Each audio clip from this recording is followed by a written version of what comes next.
Olá, meu nome é Marcos Pardim, eu sou escritor,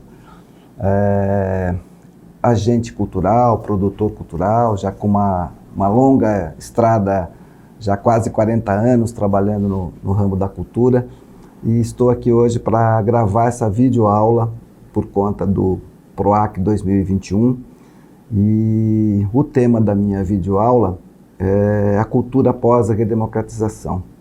E por que eu escolhi esse tema e não outro, né?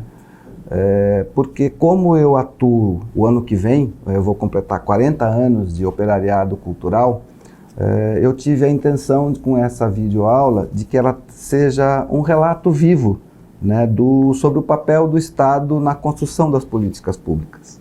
O fato de eu estar atuando profissionalmente na área da cultura desde 1984 me favorece no sentido de que eu vi, né, acontecer, sou uma testemunha viva do processo desde a redemocratização, e é importante que a gente faça um recorte, porque nós estamos falando de redemocratização, nós estamos falando de um país de 1985 para cá, né?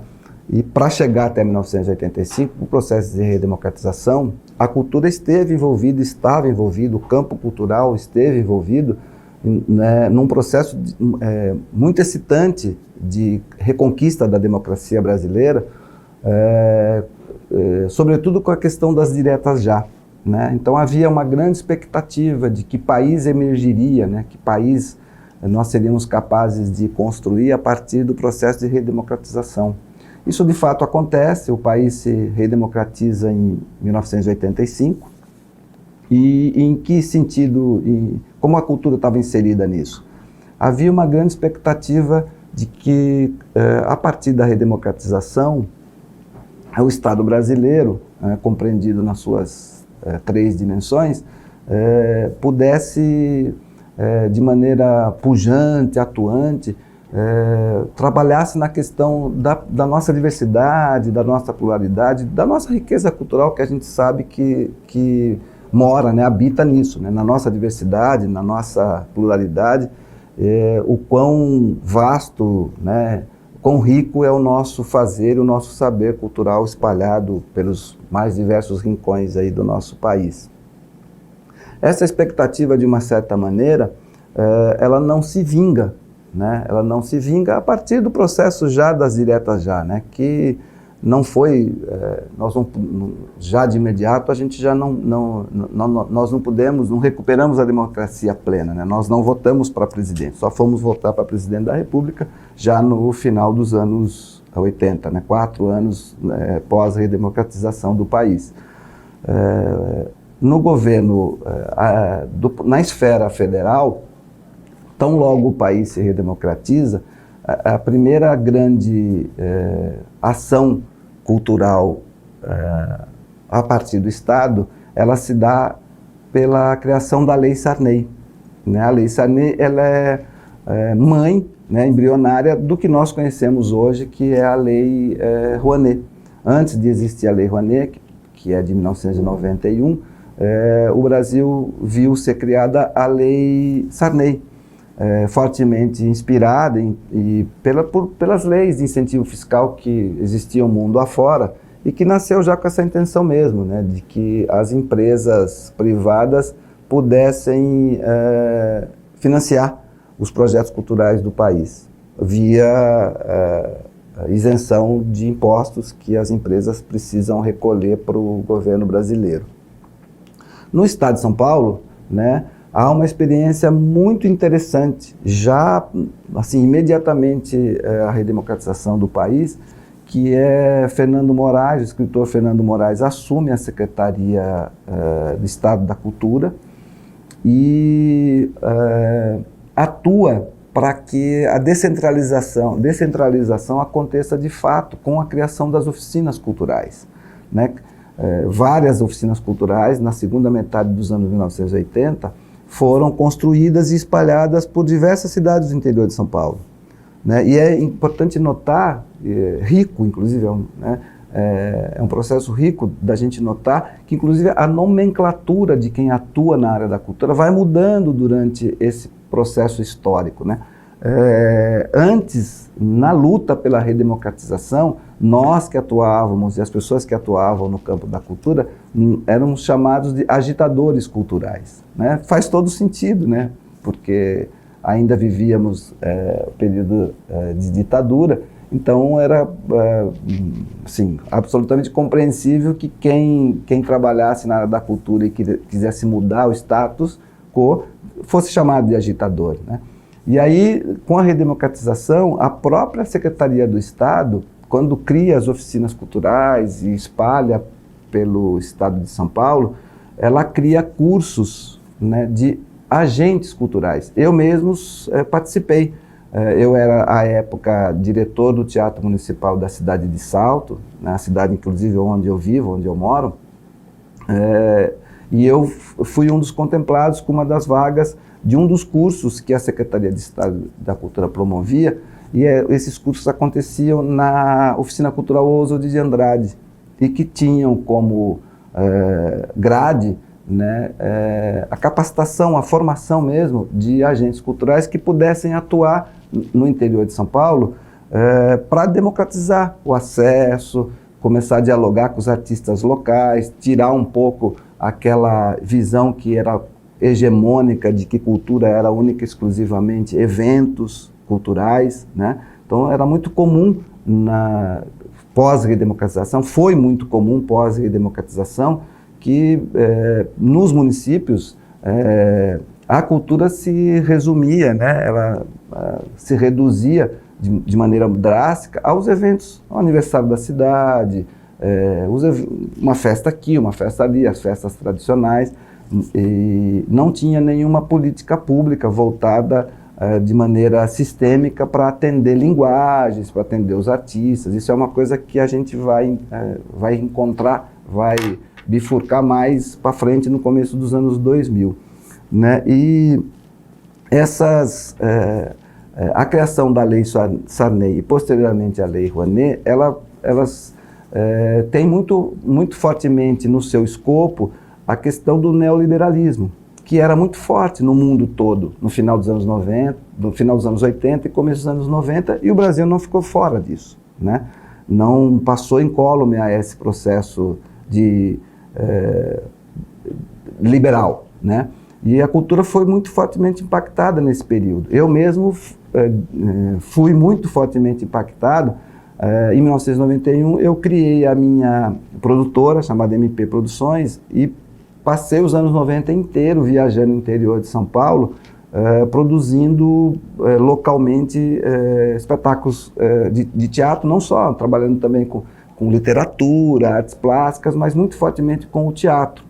E era comum, até porque, como o Estado criou um vácuo, ou seja, passou a interferir pouco na construção das políticas e da cultura, e entregou isso, passou isso, essa responsabilidade para o mundo privado,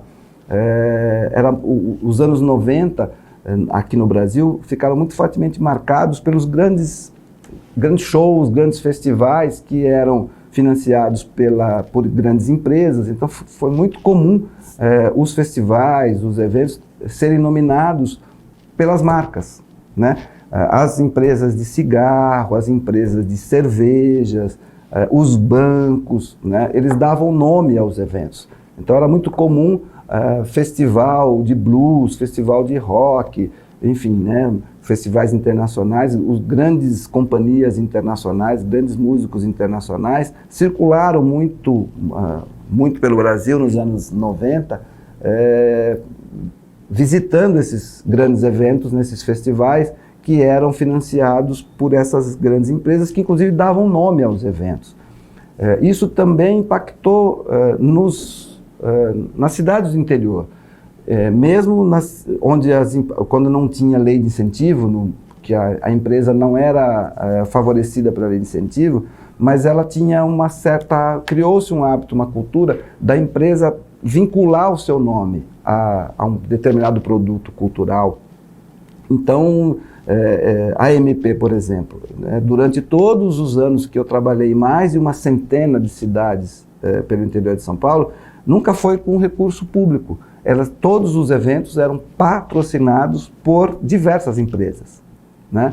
Então, a MP e outras empresas, eu como produtor cultural e outros produtores culturais locais que trabalhávamos com isso, nós chegávamos na cidade, batíamos na porta das empresas e oferecíamos, estamos com produto tal, espetáculo tal, vai acontecer no teatro, no ginásio, na galeria, enfim, né, em algum espaço público do município, e nós temos cotas de patrocínio, e as empresas patrocinavam, né? Então, e também esse formato, nos anos 90 e no começo dos anos 2000, também impactaram como os espetáculos, sobretudo os espetáculos de teatro, sobreviviam. Então era muito comum os espetáculos de teatro ficarem muito tempo em cartaz e se sustentarem, né, pela bilheteria, o que hoje é praticamente impossível. Era muito comum, foi muito comum em função desse modelo de gestão de política pública que o Brasil adotou nos anos 90, né? Esse vácuo do Estado e esse protagonismo das empresas privadas, elas passam a perder um pouco de importância a partir do começo do século, né? Há uma guinada na política brasileira, o governo que assume na virada do século, o governo federal, tem um outro olhar, né? Entende que a cultura não pode ser vista única e exclusivamente pela sua questão econômica, né? E que foi, os anos 90, o período pós-redemocratização do país, o Ministério da Cultura ele foi criado, né? Também é um outro fator, ele não existia, foi criado na segunda metade dos anos 1980, e o lema do Ministério da Cultura era a cultura um bom negócio, né?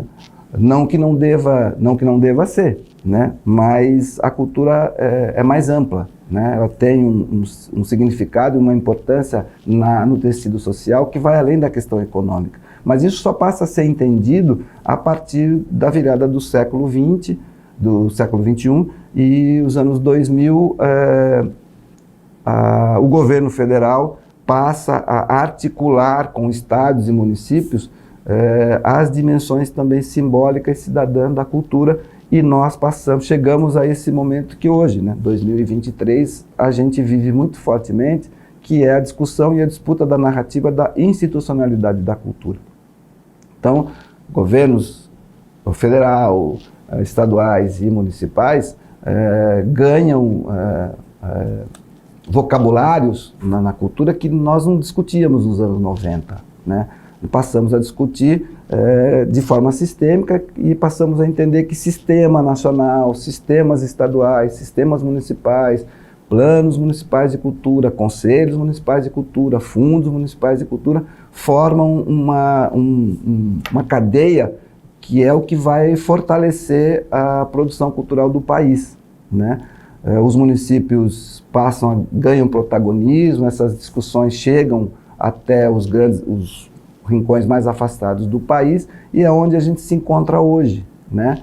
Então, essa videoaula não tem a intenção de ser uma tese, né? Imagina, longe disso, é só um relato pessoal de quem começou em 1984, então, portanto, o ano que vem completa 40 anos, como uma contação de história mesmo, contando histórias desse processo, de como eu enxerguei, como eu passei, como eu sobrevivi a isso, né? Então, sobrevivi o período liberal, né? Montei produtora, vivi e convivi com o mundo dos patrocínios, das empresas, das leis de incentivo, e depois também fui muito fortemente impactado pela construção antropológica da cultura, e é onde eu estou hoje, é onde eu acredito e atuo, né? E espero que com essa minha pequena videoaula eu tenha trazido algumas informações que tenham sido bacanas para vocês, para quem está assistindo, e sigamos a nossa construção, porque ao longo desses 40 anos de estrada, em que eu já fui agitador cultural, agente cultural, produtor cultural, até chegarmos à nomenclatura de que, seja no mundo privado ou seja no mundo público, somos gestores, né? Gestores de cultura, de projetos, de programas culturais, eu me convenci cada vez mais que, de fato, pela cultura que nosso país pode se transformar numa nação, pode se desenvolver, é a nossa maior potência, é a nossa maior riqueza, é o nosso saber, o nosso fazer cultural. Então, fica aqui a minha pequena contribuição. Vou seguir profissionalmente, enquanto eu tiver saúde, trabalhando para a construção das políticas públicas culturais. E espero encontrá-los pelos caminhos e espero que essa videoaula tenha sido prazerosa para você. Um grande abraço, até a próxima.